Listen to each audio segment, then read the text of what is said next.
Im Namen des Vaters und des Sohnes und des Heiligen Geistes. Unsere Hilfe steht im Namen des Herrn.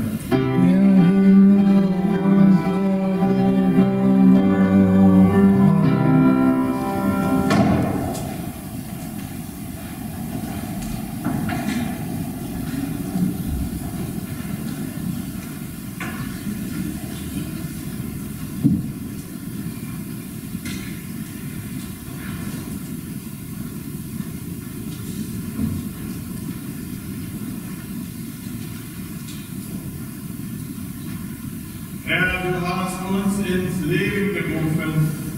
Du trägst und erhältst deine Schöpfung, alle Menschen und deine ganze Kirche mit großer Geduld. Du rufst dein Volk zum Dienst. Herr, wir aber müssen bekennen, dass wir nicht fähig sind, deinen Willen zu tun. Auch die Sünden vergangener Zeitalter und früherer Generationen liegen schwer auf uns.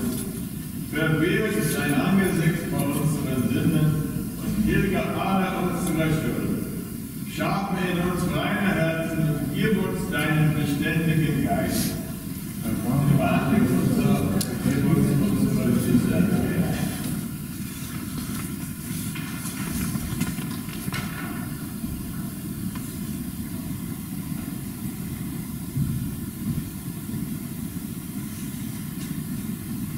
Ich bin es, der deine Verbrechen auslöscht und meinetwillen, und deine Sünden will ich nicht gedenken. Zum Herrn. Amen.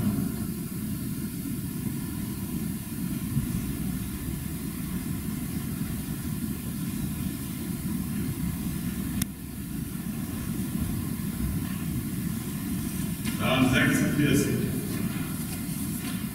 Gott ist unsere Zuversicht und Stärke, eine Hilfe in den großen Nöten, die uns getroffen haben. Darum fürchten wir uns nicht, gleich die Welt und die Finger und die Berge mit den Tieren. Wenngleich das Meer wütete und warte und von seinen Ungestüm die Berge einfielen. Dennoch soll die Stadt Gottes mein Licht bleiben, in ihren Willein, da die heiligen Wohnungen des Gottes sind. Gott ist bei ihr drinnen, darum wird sie festbleiben. Gott hilft ihr früh am Morgen.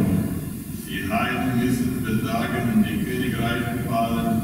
Das Erdreich muss vergehen, wenn es sich irren lässt. Der Herr ist mit uns. Der Gott Jakobs ist uns Schutz. Komm, Herr, schau die Werke des Herrn.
lebendiger Gott, du machst lebendig, du stehst auch für das Leben.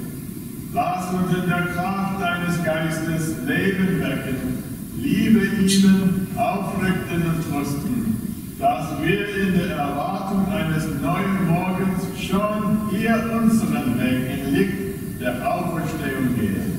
Durch Christus, unseren Herrn und Heiland. Amen.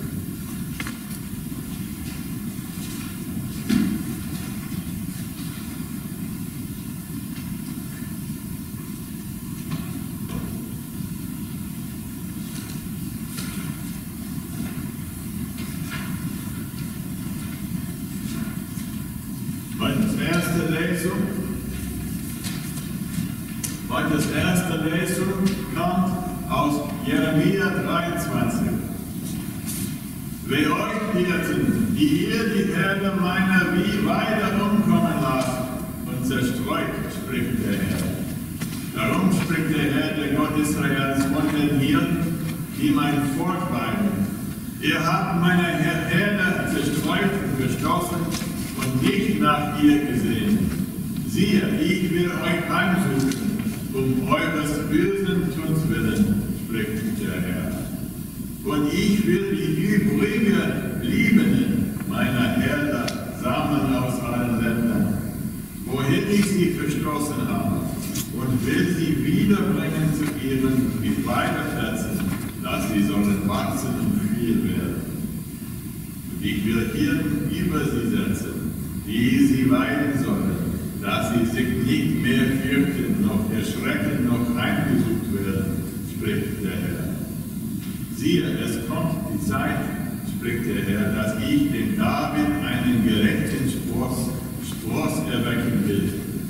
Der soll ein König sein, der wohl regieren und Recht und Gerechtigkeit im Lande üben wird. Zu seiner Zeit soll Juda geholfen werden und Israel sicher wohnen. Und dies wird sein Name sein, mit dem man ihn dingen will, der Herr unserer Gerechtigkeit. Das Wort Gottes. Amen. Heute zweite Lesung ist auch Gottes Predigtslesung. Es kommt aus Offenbarung 21.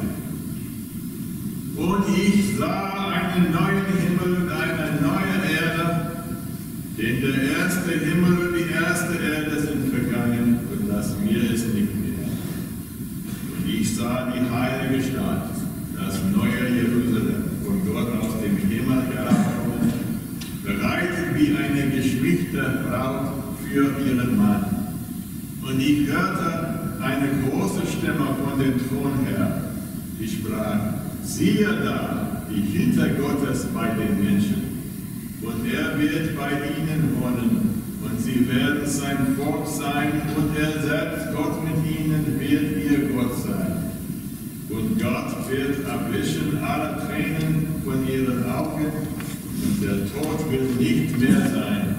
Noch Leid, noch Geschrei, noch Schmerz wird mehr sein, denn das Erste ist vergangen.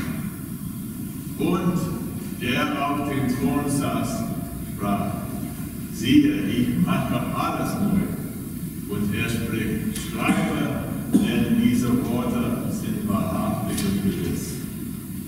Und er sprach zu mir: Es ist geschehen. Ich bin das Alpha und das Omega, der Anfang und das Ende. Ich will den Dürstigen geben von der Quelle des lebendigen Wassers umsonst. Dein Wort ist meine Füße Leuchte und ein Licht auf meinem Weg.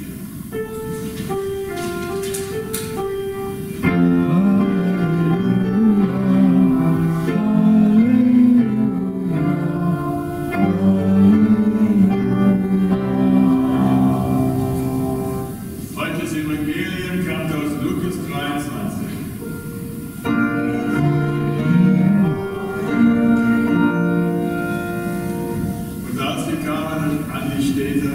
Wie da heißt, Schädelstädter, kreuzigten sie ihn dort und die Übeltäter mit ihm, einen zur Rechten und einen zur Linken.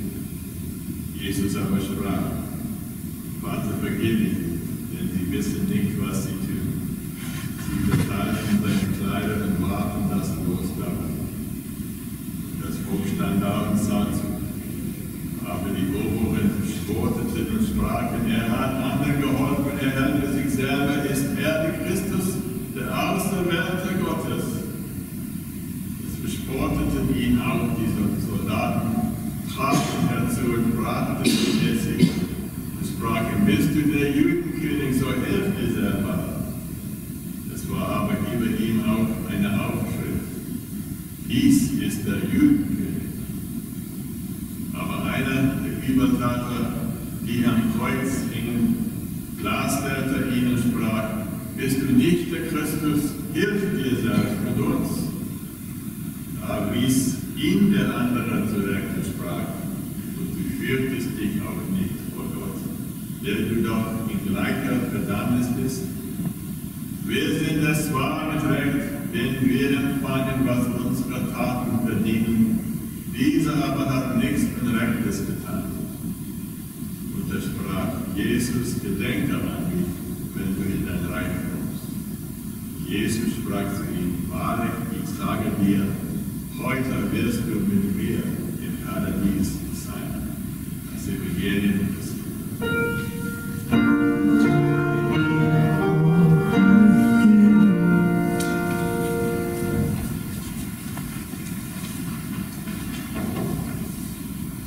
wir zusammen das apostolisches Glaubensbekenntnis bekennen. Ich glaube an Gott, den Vater, den Allmächtigen, den Schöpfer des Himmels und der Erde, und an Jesus Christus, seinen eingeborenen Sohn, gefangen durch den Heiligen Geist, geboren von der Jungfrau Maria, gekränkt unter Pontius Pilatus, gekreuzigt, gestorben und begraben, hinabgestiegen in das Reich des Todes, auf dem Tag auferstanden von den Toten, aufgefahren in den Himmel, der sitzt zu Rechten des allmächtigen Vaters, von dort wird er kommen, zu richten die Lebenden und die Toten.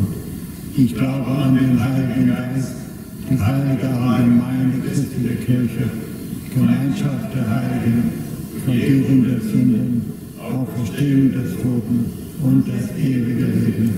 Amen. Und das nächste Lied, 368, einzelne Sprache. An allen meinen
Friede von Gott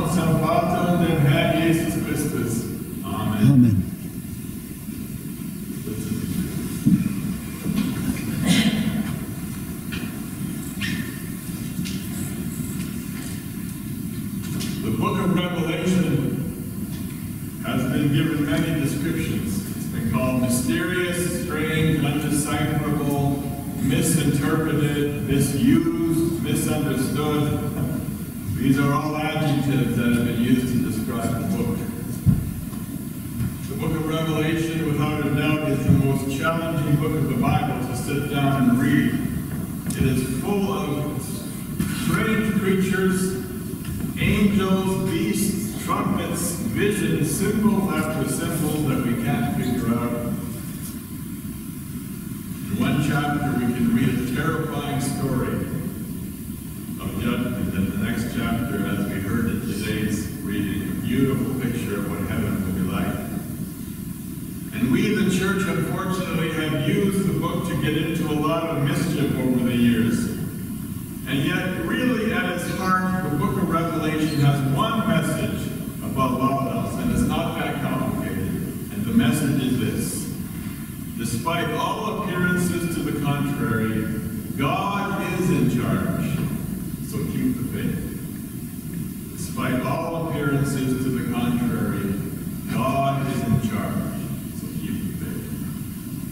So now let's take a closer look at how and why the book of Revelation was written, because we have to do that if we're going to be talking about this book. The vision of Revelation was given to someone named John, who was in exile. And despite what you may have read or heard and the millions of dollars made by misinformed preachers and authors and speakers on TV who say otherwise, Revelation was not written to predict the future. I'll say that again. Revelation was not written to predict the future. The book of Revelation is not a timeline for the apocalypse.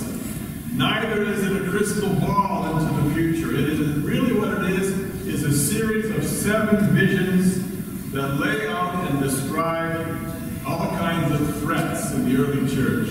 Political threats, economic, and natural threats that have and may threaten the faithful in the church.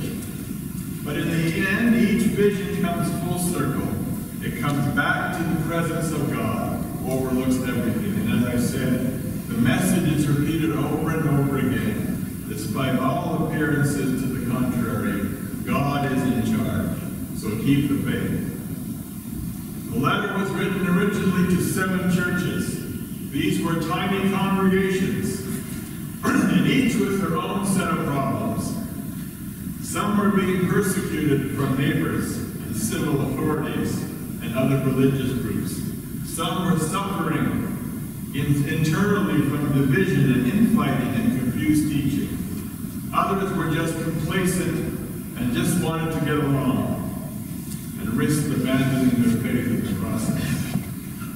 And it was easy for these Christians to look around them and wonder aloud what God was up to, or if God was up to anything at all, or even if God was still with them. Revelation visions were given for this reason. In today's lesson in chapter 21, we read the magnificent final vision of a book, a vision that leaves no doubt. It is the final vision of the book.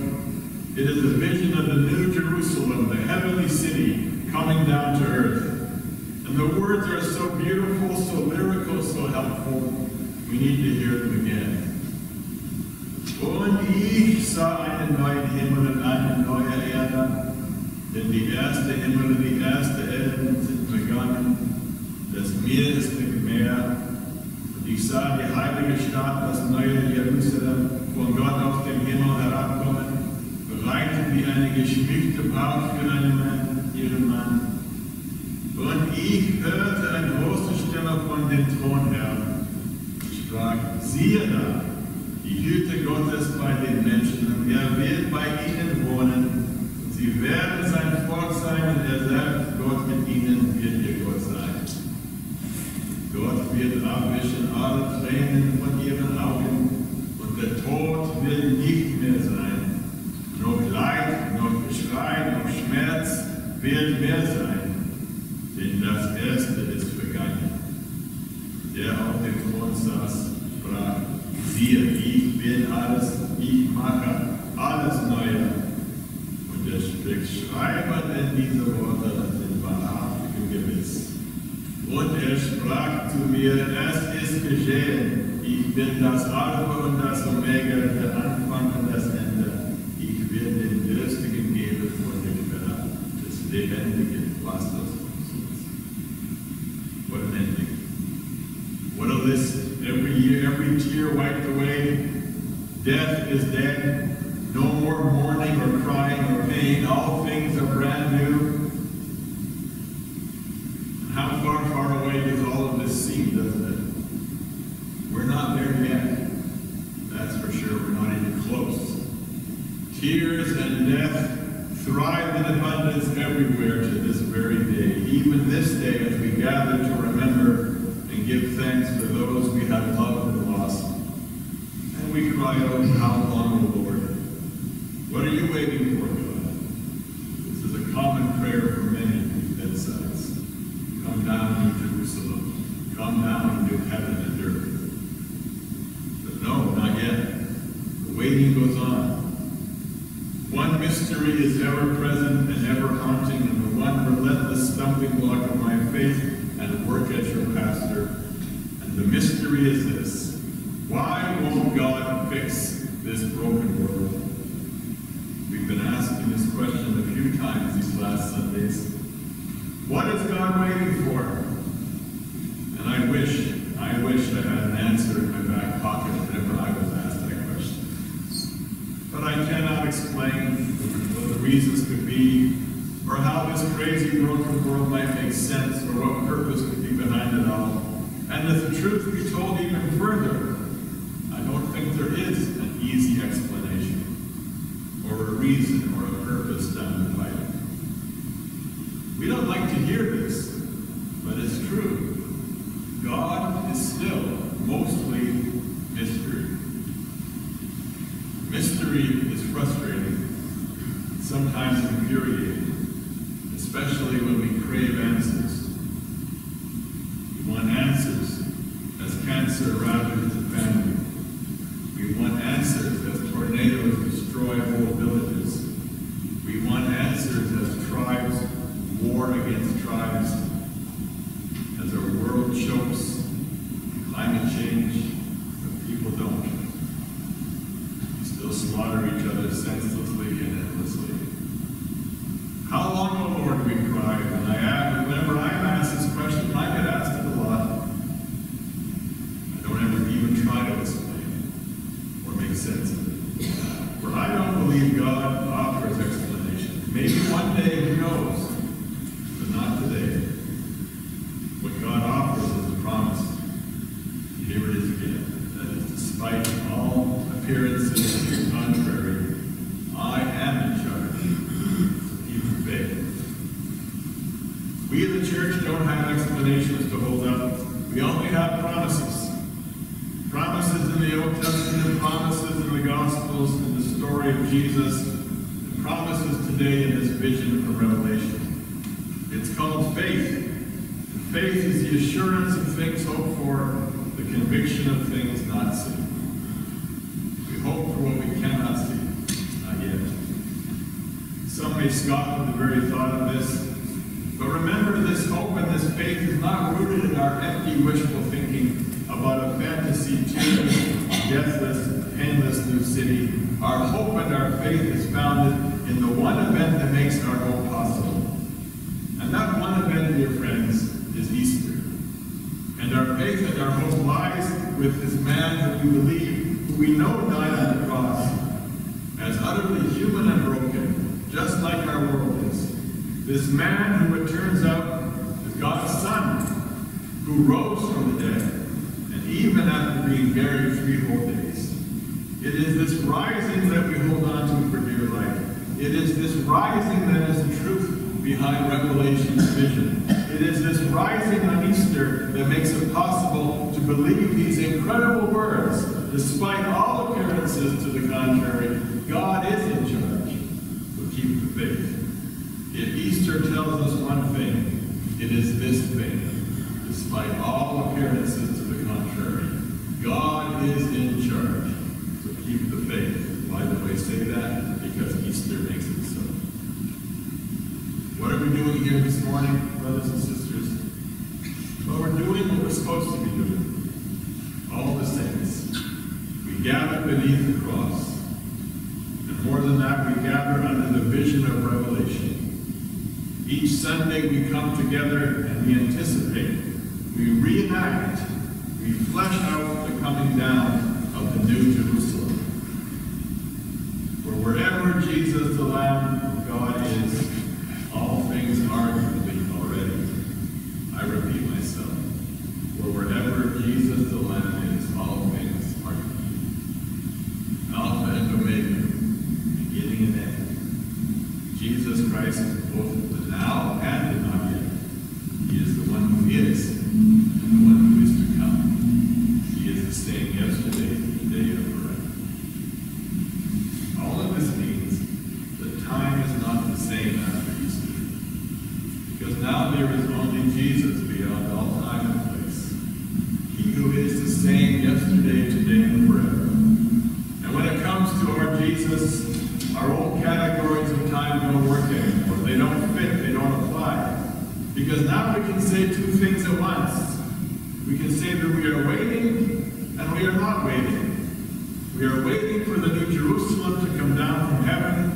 We are waiting for tears to dry up. We are waiting for death to end. We are waiting for the Lamb to ascend the throne. And yet at the same time, the waiting is over. Why do I say that? Because the Lamb is here. He is here with you now. He is the same yesterday.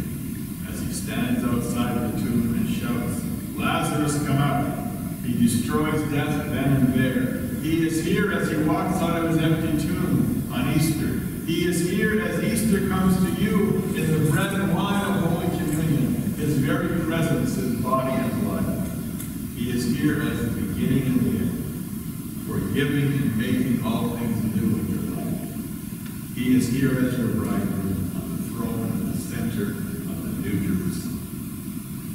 And all these things are true and present now. And Jesus, who is the same yesterday, today, and forever. So one more time I ask, where is God in this messed up world? God is in Jesus. Jesus is here. He is risen and here, not to explain, here to heal, forgive, to raise us from all of our deaths, to make us new creatures, now as we wait for the final new creation, the New Jerusalem to come down and bring all things to fulfillment. That's what's happening every single time we gather before the cross. The past and the present and the future all collide into one. Jesus brings all time, all creation, all the saints into one place. That's what worship is. As Louis Boyer eloquently states, he said this. He said, worship is nothing else but the gathering together of humankind in the house of the Father. It is the marriage feast of the Lamb where all are called to be reconciled in the body of the only Son. At the same time with the Father and between themselves. Here all the scattered children are to congregate and be made at last one in the bride of the Lamb Church. We are here because Jesus Christ is risen. And that can mean only one thing. Despite all appearances to the contrary, God is in charge. So keep the faith. Brothers and sisters, saints alive and all the saints who have gone before us, those that we remember today along with those long forgotten, the marriage feast of the Lamb begins. Christ is risen, he is here. Despite all appearances to the contrary, God is in charge. Christ is risen. Keep the faith. Now that it's brought on this Lord, in this highly presence. It is great steeds, fifth-footed, sixth, and Stephen.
An diesem Ewigkeitssonntag sind wir zusammengekommen, um Worte Gottes zu hören und gleichzeitig unserer Entschlafenen zu gedenken und für die Angehörigen zu beten.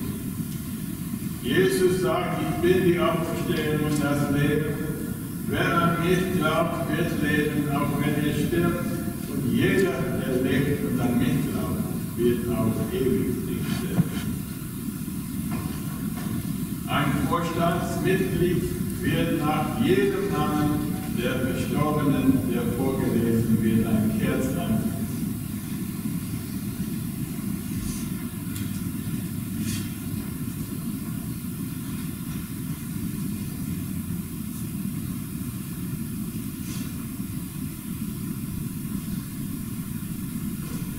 Maria Cruz.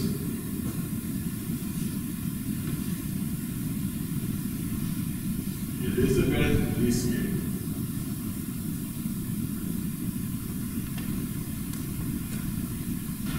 Waldemar Acker.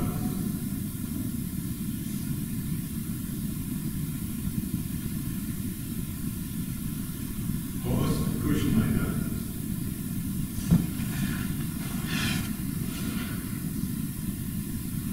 Wanda Kornholz.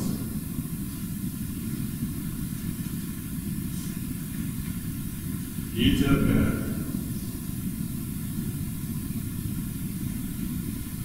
Elsa Penchak-Staley. Alma Tom.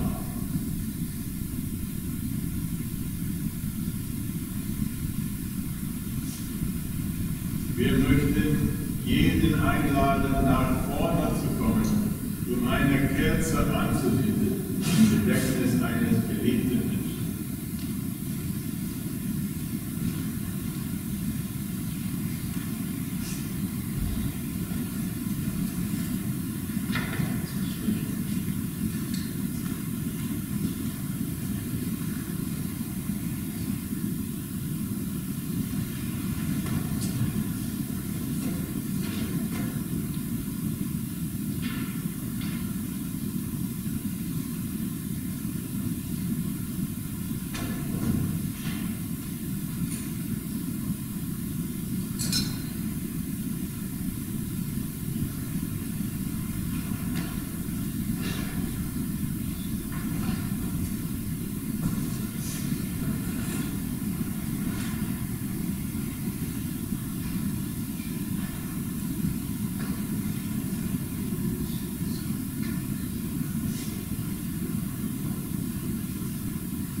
dass wir dein Wort haben, dass wir es sagen und hören dürfen. Hab Dank, dass du uns auch Menschen an die Seite gestellt hast, die uns beistehen, die uns lieb haben, die uns helfen. Amen. Barmherziger Gott, du hast uns ermutigt, unsere Bitten und Fürbitten vor dich zu bringen. Wir denken an die, die jetzt nicht mit uns versammelt sind, und denen wir in diesem Jahr Abschied nehmen müssen.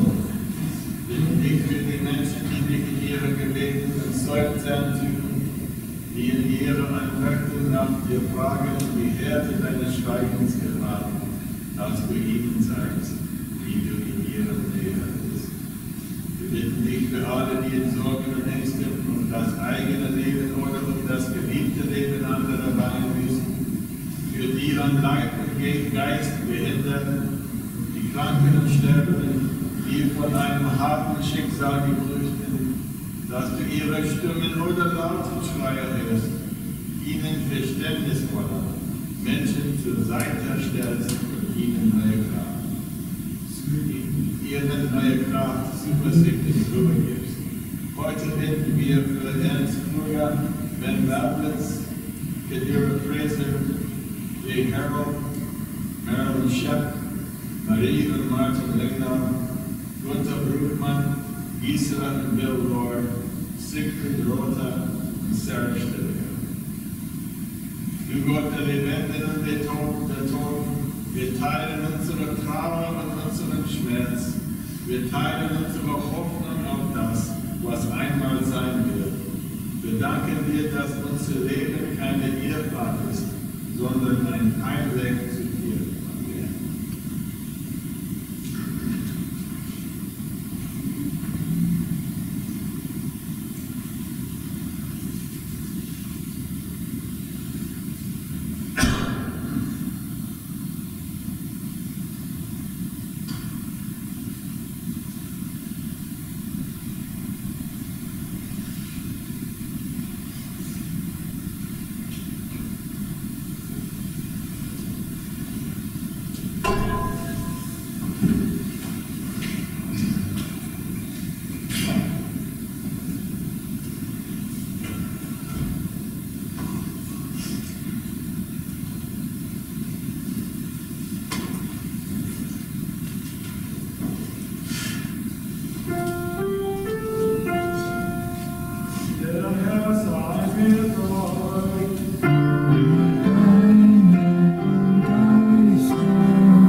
sondern erlöse uns von den Übel.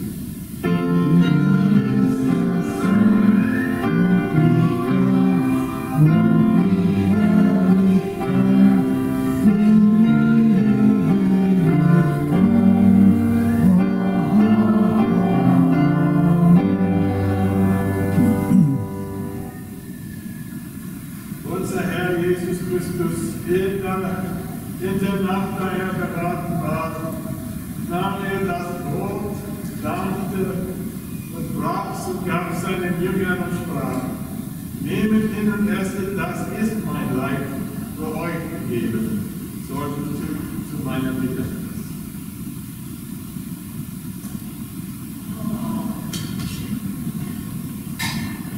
Das Gleiche nahm er auf den Kelch nach dem Abendmahl, dankte und gab ihnen den und sprach: Nehmet hin und trinket alle daraus. Dieser Kelch ist das Neue Testament in meinem Blut, das für euch vergossen wird zur Vergebung der Sünden.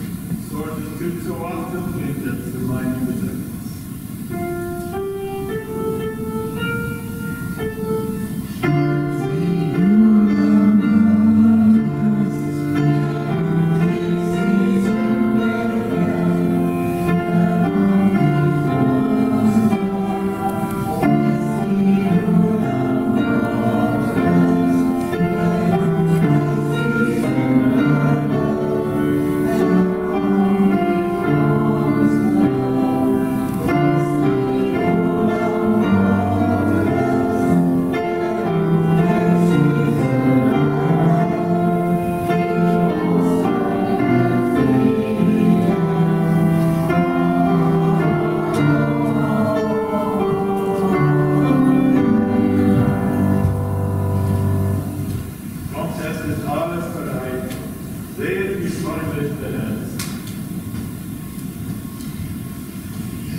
Lieber Gott, du hast Raum mit uns gefunden.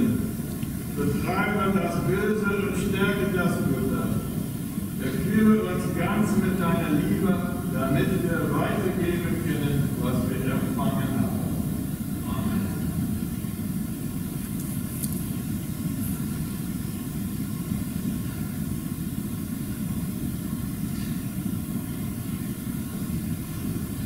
Der Herr segne euch und behüte euch. Der Herr lasse sein Angesicht leuchten über euch und sei euch gnädig. Der Herr erhebe sein Angesicht auf euch und gebe euch Frieden.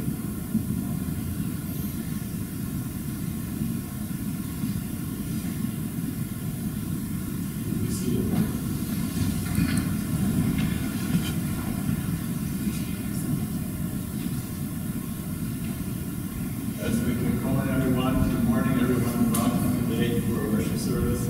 All saints, Christ the King. Remembering those who've gone before us this year, who are now resting in the arms of Jesus, the Good Shepherd. The family and friends who are here, and God's blessings and peace be with you. Just a few announcements. Jason, where are the newsletters? Are they here? So today we'll exit this way, and we have your Christmas newsletters there. If you can find yours, please take those with you. Save us a few stamps. That would be appreciated. And also note the bazaar is going to be in about 2 weeks, Christmas bazaar. Spread the word. There's a few more posters I found. If you have a place to put them, take them now. And there's information about how you can help if you wish to bake and you want, or whatever you want to do. We can pick up things from your home if you can't deliver. Lots of options, so we're hoping it'll go well. And just spread the word is the main thing. I believe that's all that I have for announcements today. I think we're good for this week. We'll sing singen heute das Ausgangslied 527. Wir singen nur 1 und 10. 1 und 10. We'll sing 1 and 10.